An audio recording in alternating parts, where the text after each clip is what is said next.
आदरणीय घनश्याम त्रिवेदी जी, चीफ परियोजना अधिकारी आदरणीय दुष्यंत जी, मंडल परियोजना अधिकारी आदरणीय धनंजय जी, प्रदेश संयोजक आदरणीय यशवर्धन जी, जिला संयोजक आदरणीय कौशल परिहार जी, मंच पर बैठे हुए युवा मोर्चा उन्नाव के जिला अध्यक्ष हमारे छोटे भाई भानु मिश्रा जी, आदित्य शुक्ला बजरंगी जी, उनके मित्रगण आदरणीय संचालक महोदय, यहाँ पर जितने भी जहाँ तक भी हमारी आवाज़ जा रही, पिता तुल्य जितने भी हमारे वरिष्ठ जन हैं, सभी के चरणों में मैं नमन और प्रणाम करता हूँ।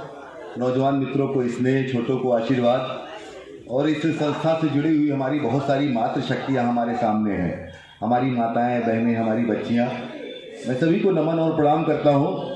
और चूँकि ये महिलाओं से जुड़ा हुआ कार्यक्रम है और आज गणतंत्र दिवस का पावन अवसर भी है, तो मैं आपको भी बहुत बहुत शुभकामनाएं, एक तो कल बालिका दिवस था उसके संबंध में भी देना चाहता हूँ, और गणतंत्र दिवस है उसकी भी बहुत बहुत शुभकामनाएं देना चाहता हूँ। मैं सूर्योदय फाउंडेशन के तमाम पदाधिकारियों का भी हृदय से बहुत बहुत साधुवाद करना चाहता हूँ कि वास्तव में देश की आधी आबादी यानी हमारी मातृशक्तियों के लिए स्वास्थ्य के प्रति आप चिंता व्यक्त करते हुए लगातार इस परियोजना को यहाँ पर संचालित कर रहे हैं हमारे जनपद में।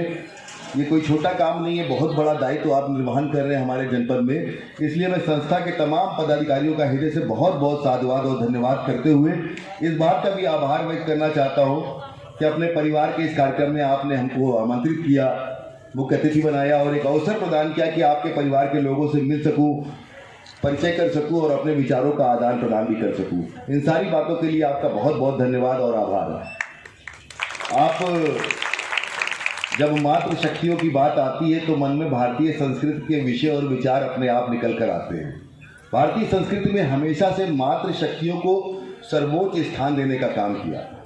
आप जितने भी हमारे इष्ट हैं, उन इष्टों के पहले देखिए हमारी देवियों के नाम आते हैं, चाहे वो गौरी शंकर का नाम लिया जाए, गुरुदेव गौरी शंकर यानी शंकर के पहले गौरी का नाम, चाहे लक्ष्मी के नाम लिया जाए, चाहे राधा कृष्ण का नाम लिया जाए, हर देवी देवताओं के पहले हम लोग देवियों का नाम लेते हैं। ये सिर्फ एक परंपरा मात्र नहीं है, भारतीय संस्कृति में मातृशक्तियों को सर्वोच्च स्थान देने की व्यवस्था प्रदान करने का क्रम हमारा इतिहास से चला आ रहा है और इस क्रम को वर्तमान में भी हम लोग जीने का काम करते हैं। मैं तो यहाँ तक मान के चलता हूँ कि मातृशक्तियाँ हमारे संस्कारों को, हमारी परंपराओं को, हमारी संस्कृति और हमारी विचारधाराओं को अगली पीढ़ी तक जो दायित्व निर्वहन का काम करती है वो शायद पुरुषगण नहीं कर पाते। जैसे एक नहीं, दो परिवारों में आप लोग हमारी संस्कृति का प्रवाह करती हैं, एक जहाँ जन्म लेती हैं और दूसरा जहाँ आप लोग ब्याह के जाती हैं, यानी दो परिवारों को संस्कार देने का काम करती हैं।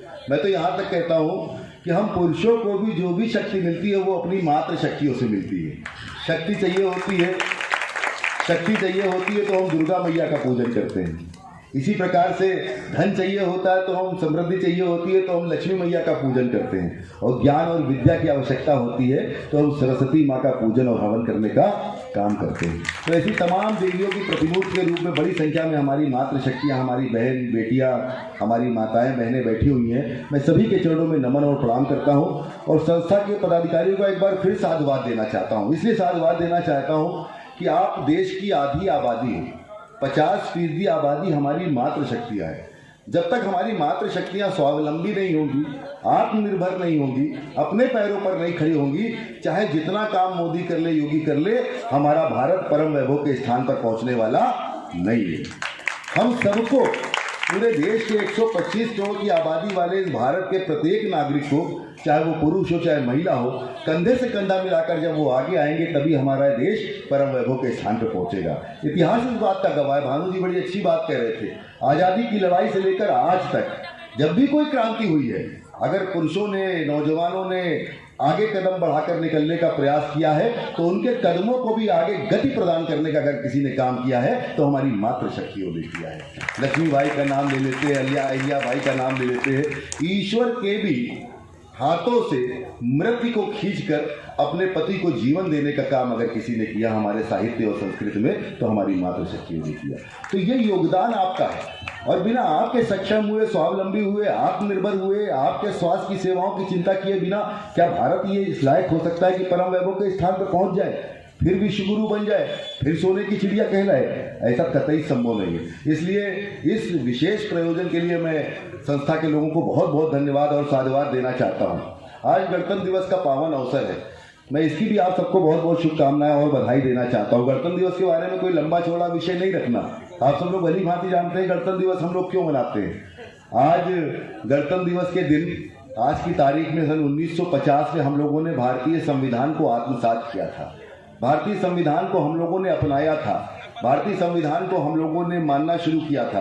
ये तो संविधान बहुत सारे देशों में है, और आप लोगों को जानकारी के लिए मैं बता दूं कि कुछ देशों में संविधान नहीं भी है। ऐसा नहीं कि सारे देशों में संविधान है, बहुत सारे ऐसे देश दुनिया में हैं जिनके पास अपना कोई संविधान नहीं है, लेकिन हम सौभाग्यशाली हैं कि भारत का अपना एक संविधान है। वो संविधान बहुत सारी बातें बताता है, अनेकता में एकता का भाव देता है, जाति धर्म संप्रदाय के बंधनों को तोड़कर एकजुट भारत रहने का एक हम लोगों को प्रवाह देने का काम करता है। हमारा संविधान हमारे लिए एक अभिभावक की बात है, वो अभिभावक जो कभी अपने देश के नागरिकों को पुचकारता भी है, प्रेम भी करता है, स्नेह भी करता है, और वो अभिभावक जो कभी गलती होने पर अपने परिवार के जो बच्चे हैं उनको कठोर दंड भी देने का काम करता है। यही हमारा संविधान है। हमारे संविधान के माध्यम से हमें बहुत सारे, मैं कह सकता हूं कि फंडामेंटल राइट्स भी हमको मिले हुए हैं, अधिकार, संवैधानिक अधिकार भी मिले हुए हैं, और उन अधिकारों में समानता का भी अधिकार हमको मिला हुआ है। हमें भोजन का अधिकार है, हमें वस्त्र पहनने का अधिकार है, हमें विचार रखने का अधिकार है, हमें समानता का भी अधिकार है।